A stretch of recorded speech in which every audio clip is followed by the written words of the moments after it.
Hi, this is Anil with a video tutorial for the Learning Lab on C programming. So in this video tutorial we're gonna see a pointer to a structure variable.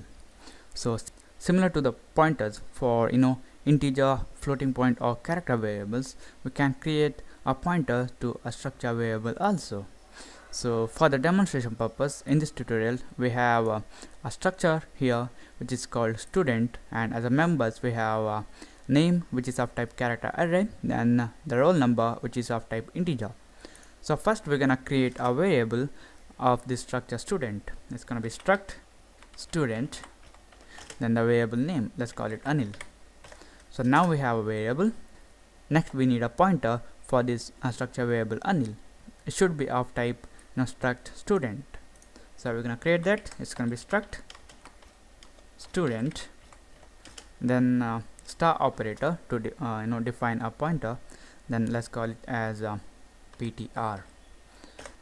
So now we have a structure variable called Anil and a pointer which is of type struct student. So now we're gonna assign the values to this structure variable Anil. So the first value is gonna be a string value, that's why we're gonna use strcpy function, and we're gonna assign the values. It's gonna be Anil dot name, and the next parameter is gonna be the string. It's gonna be Anil. So now this Anil dot name is gonna contain the string Anil.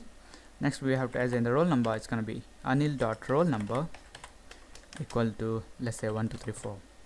So now we have successfully assigned the values to this structure variable Anil.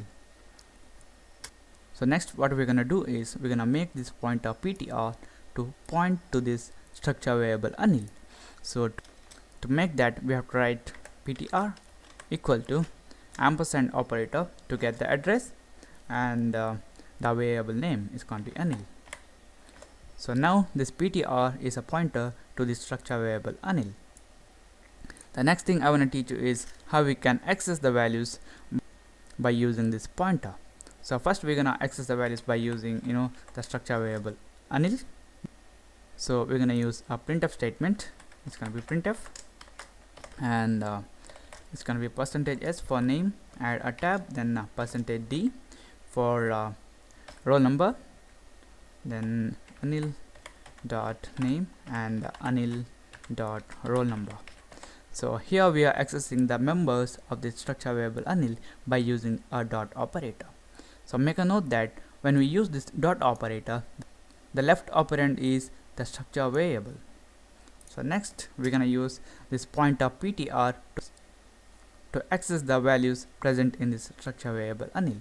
So it's gonna be another printf statement, and first we want to use the string value, add a tab, then integer value. It's gonna be %d.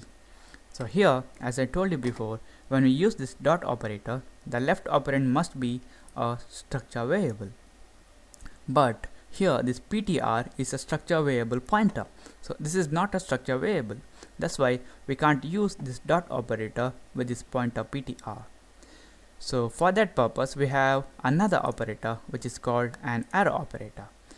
An arrow operator is similar to this. So a negative sign, then the greater sign symbol. So these two symbols combine to form this arrow operator. So we can use this arrow operator to access the members by using the pointer. So here first we're going to write the pointer. It's going to be ptr, then the arrow operator, then the member which we want to access. It's going to be name. So the next thing is similar to this after this arrow operator.